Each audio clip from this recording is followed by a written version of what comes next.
ሰላም የተወደዳችሁ የእግዚአብሔር ቤተሰቦች፣ ሰዓታችን የተለያየ ስለሆነ በአገር ውስጥ ያላችሁ ጉድ ሞርኒንግ፣ ከአገር ውጭ ያላችሁ ጉድ ኢቭኒንግ ብያችኋለሁ። ሰሞኑን አንዳንድ ሰዎች በአንዳንድ ጉዳዮች ላይ እያነሱ የነበሩት ጥያቄ ስላለ ከዚህ ጥያቄ ጋር ተያይዞ ጥያቄውን በጥያቄ ለመጠየቅ ነው ቀለል ባለ መልኩ የመጣሁት። አንዳንድ ሰዎች እንደ ጫወታም ያነሳሉ፣ አንዳንድ ሰዎች ደግሞ ሲሪየስ አርጎም የሚያነሱ ሰዎች አሉ። በመግለጫ መልክም መልእክት ላስተላለፉ ሰዎች ጥያቄያቸውን በጥያቄ መጠየቅ እፈልጋለሁ። በመጀመሪያ የማነሳው አንድ አገልጋይ ወደ አንድ ከተማ ሲገባ የከተማዋ ባለስልጣናት፣ ታዋቂና ዝነኛ ሰዎች፣ ባለሀብቶችም ጭምር ዌልካም ለማለት ለምንድን ነው የሚወጡት? ጥያቄው በጥያቄ ሲጠየቅ በምን አይነት ሰዎች ዌልካም እንዲባሉ ትፈልጋላችሁ? አንድ አገልጋይ ወደ አንድ ከተማ ሲገባ 7 እና 8 ፓትሮል ለምን ያስፈልጋሉ የሚል ጥያቄ የምታነሱ ሰዎች በባጃጅ ታጅቦ እንዲገባ ነው የምትፈልጉት? አጀብ ብላችሁ ሁከት የምትፈጥሩ ሰዎች ለመታጀብ ፈልጋችሁ ከሆነ እንድትታጀቡ የሚያደርግ ሥራ መጀመሪያ መስራት አለባችሁ። ምንም ውስጣችሁ ላይ ሳይኖር ባዶ ቀፎ ሆናችሁ ለመታጀብ ማሰብ በጣም የበዛ ሞኝነት ነው። በመጀመሪያ የመንግስት ፓትሮል የሚወጣው ዌልካም ለማለት የሚወጣው የህዝቡን ደህንነት ለመጠበቅ ነው። ይሄ የመንግስት ተቀዳሚ ኃላፊነት ነው። በመቀጠል ደግሞ አምላክ የላከው አገልጋይ ወደ ከተማ ሲገባ ዌልካም ለማለት ነው የሚወጣው። የክርስቶስ አምባሳደር ይመጣል ተብሎ ማርሽ ባንድ ብቻ አይደለም ካላንደር ሁሉ ሊዘጋ ይችላል። በመጀመሪያ ደረጃ አንድ አገልጋይ ብላችሁ ንቀት በሚመስል መልኩ አገልጋዩን የምታነሱት ነገር ተገቢ አይደለም። ይሄ አገልጋይ ሲንቀሳቀስ ተሸክሞ የሚዞረው አንድ ትልቅ መንግስት አለ። እኔ ማምነው ከዚህ በኋላ ቪኤቶች ብቻ ሳይሆን በዚህ ዘመን የተፈጠረ ነገር ካለ ተጨምሮ አገልጋዮች ዌልካም ይባላሉ። ለመቀበል እንደምትቸገሩ አውቃለሁ፣ ግን ኦፕሽን የላችሁ። አገልጋዮችን በንቀት አትዩ። አገልጋዮች የእግዚአብሔር ቃል አቀባዮች ናቸው። አገልጋዮች የእግዚአብሔር ምልክት ናቸው። አገልጋዮች የእግዚአብሔር ድምፅ ናቸው። ይህንን መልእክት ወደ እናንተ ሳደርስ ፕሮፌቲዩን ፕሮቴክት ለማድረግ አይደለም። እኔ ኦልሬዲ ፕሮቴክትድ ነኝ፣ ከለላ ውስጥ ነኝ። እንደገና ደግሞ ስለ ራሴ የሚከራከር ሰው አይደለሁም። እኔ የሚሰራው ሥራ የማደርገው ነገር ሁሉ የተገለጠ ነው። ልትሸሽጉት የማትችሉት ነገር ስለተገለጠ ከመቀበል ውጭ ምርጫ የላችሁ። ከኋላ ለሚመጣው ትውልድ የምታስቀምጡትን ከርስ፣ የምታስቀምጡትን ቀይ ምልክት እንደማይቻል የምትናገሩትን ነገር እንደሚቻል ለማሳየት ነው። ሙሴ ኢያሱን፣ ኤልያስ ኤልሳዕን፣ ጳውሎስ ጢሞቴዎስን እንዳበረታቱ ሁሉ እኔም የሚቀጥለውን ትውልድ ማበረታታት እፈልጋለሁ። በማስፈራራትና በማስጨነቅ ቀጥለው የሚነሳውን ትውልድ ተስፋ ለማስቆረጥ የምትፈልጉ ሰዎች እኔ አለሁ። ከዚህ በኋላም ፊት ለፊት ቆሜ ለሚመጣው ትውልድ በር ለመክፈት ከፊት አለው። እግዚአብሔር ከትውልድ ጋር ይሰራል። እግዚአብሔር በትውልድ ላይ ይሰራል። የሚመጣው ትውልድ ትከሻው ከናንተ ጋር እኩል አይደለም፣ በጣም ከፍ ያለ ነው። በአስተሳሰብ፣ በመረዳት፣ በእያንዳንዱ ብቃት የሚመጣው ትውልድ ራሱን የገነባ፣ ያነበበ፣ የተረዳ፣ የእግዚአብሔርን መንግሥት ጉዳይ በትክክል ጠንቅቆ የሚያውቅ ነው። አንዳንድ ሰዎች ዘመኑን በሚመጥን መልኩ መንቀሳቀስን እንደ ኃጢአት ያያሉ።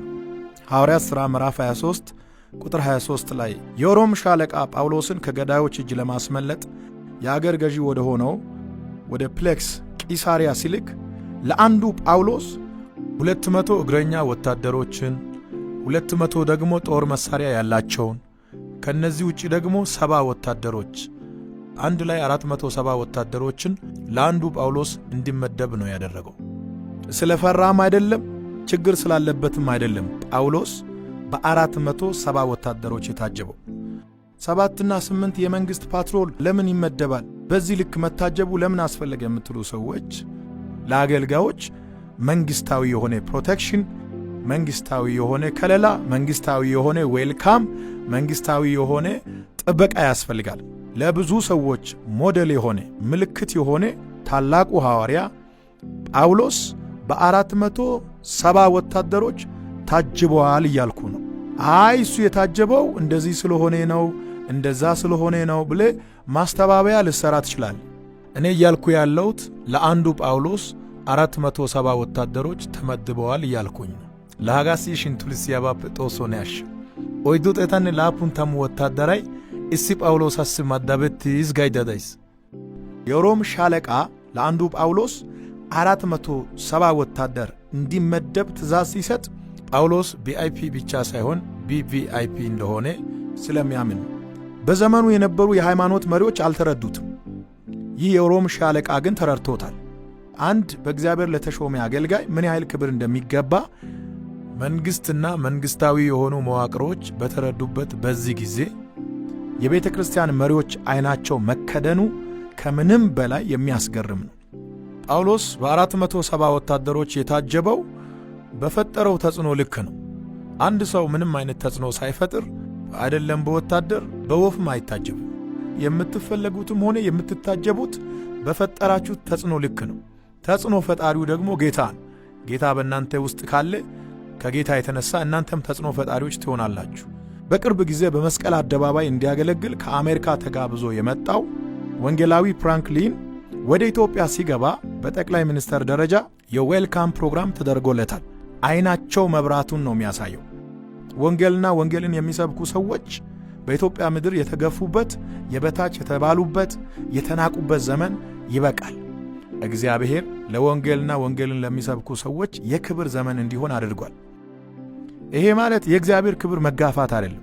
ቤቱ በዛ፣ ፓትሮሉ በዛ የምትሉ ሰዎች እግዚአብሔር በአንተ ኮልኮሌ እንዲታጀብ ነው የምትፈልገው?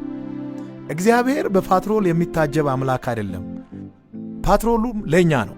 እኛንን የምንታጀበው። ከዚህ በኋላ በምድር ያለው ነገር ሁሉ ለእኛ ነው። ሐዋርያት እንደዚህ አልለበሱም፣ ሐዋርያት እንደዚህ አልታጀቡም፣ ሐዋርያት እንደዚህ አይነት መኪና አልተጠቀሙም የምትሉ ሰዎች ሐዋርያት እኮ በዘመናቸው ከመርከብ በላይ ሌላ ቴክኖሎጂ የለም። አለ የተባለውን መርከብ ተጠቅመዋል። በእውነት እስኪ አንድ ነገር ሊጠይቃችሁ፣ ሐዋርያት በዚህ ዘመን ቢኖሩ ቤት መኪና አይጠቀሙ ማለት ነው? ጳውሎስ ወይም ጴጥሮስ በእኛ ዘመን ቢኖሩ አውሮፕላን ተሳፍሮ አሜሪካና ካናዳ ሄዶ አያገለግሉም ብላችሁ ታስባላችሁ? ሁኔታው ከፈቀደና በዛ ላይ ከደረሱ ፕራይቬት ጀት ገዝቶ አይጠቀሙም ብላችሁ ታስባላችሁ? ብታምኑም ባታምኑም በኢትዮጵያ ምድር በራሳቸው ጀት እየተንቀሳቀሱ የሚያገለግሉ አደገኛ ሰዎች ይነሳሉ። የምታስተላልፉት መልእክት ተስፋ ከመቁረጥ ስሜት የመነጨ ይመስላል። ላስት ዊክ በሐዋሳ መስቀል አደባባይ የነበረውን ኮንፍራንስ ለመታደም በምናደርገው ጉዞ በሲዳማ ብሔራዊ ክልላዊ መንግስት እና በሲዳማ ክልል ወንጌል አማኞች አማካኝነት እንዲሁም በአጠቃላይ በከተማዋ ነዋሪዎች ወደ ሐዋሳ ስንገባ የተደረገልን አቀባበል ያስደነገጣችሁ ሰዎች ሰላም ናችሁ? ለማንኛውም ከዚህ በኋላ በሚደረጉ ክሩሴዶች ከዚህ የተሻለና የበለጠ ነገር እንደሚሆን እንዳትጠራጠሩ ከወዲሁ ማረጋገጫ ልሰጣችሁ ወዳለሁኝ። አገልጋዮች እግዚአብሔርን ካከበሩ እግዚአብሔር አገልጋዮችን ያከብራል። በሚታየውም ያከብራል፣ በማይታየውም ያከብራል። ቤቱ ምንድነው? አጀቡ ምንድነው? ፓትሮሉ ምንድነው? ወዴት እየደን ነው ያላችሁ ሰዎች ያው በሰዓቱ ወደ መስቀል አደባባይ እየደን ነበርን። ከዛ ውጭ የትም የሄድነው ቦታ የለም። ከሐዋርያት ዘመን በኋላ ያልተቀየረው ጌታ ብቻ ነው። ሌላው ሁሉ ተቀይሯል። ትራንስፖርቴሽን በል፣ አለባበስ በል፣ የኑሮ ዘይቤ በል፣ ሁሉም ነገር ተቀይሯል። ያልተቀየረው ወንጌል ብቻ ነው። ሲያሳያኒ ዲዲዮ ባይ ኡበከ መላሊያባ በእኔ አትዳ ኢርፋን ያንዚን አግዬ እሷን ሜትታይ ዳቃግዬ አሳይ ጊ ዲዲዮ ባይ በታው ግለና ዘመኑ ሲቀየር ከዘመኑ ጋር ሁሉ ተቀይሯል። ቦልድ በሆነና ጠንከር ባለ መልእክት ተመልሼ እመጣለሁ።